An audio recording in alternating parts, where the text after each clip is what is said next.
এরপরে প্রশ্ন হলো, সিগারেট খেলে 40 দিন নামাজ রোজা কবুল হয় না, এটা কি হাদিস দ্বারা প্রমাণিত?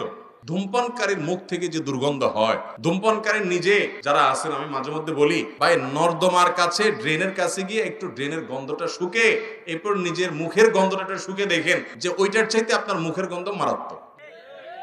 আমি একবার ঢাকার এক হাসপাতালে মসজিদের পাশে সালাত আদায় করতে দাঁড়াইছি, আমার পাশে একজন দাঁড়াইছে, তার শরীর থেকে যেই গন্ধ, আমি চিন্তা করলাম এই লোকটাকে কিছু একটা বলা দরকার, কিন্তু বললে মাইদ্যেরও খাওয়ার ভয় আছে। তো আমি তাড়াতাড়ি পকেট থেকে কাগজ কলম নিয়ে বের করে সুন্দর করে লিখলাম, ভাই যেই গন্ধ ভাই আজকে আমি শুকতে হলো, আমার সালাত নষ্ট হওয়ার উপক্রম। কি সালাত আদায় করছি, মনোযোগ পুরাটা আপনার দুর্গন্ধে আমার দখল করে নিয়ে গেছে।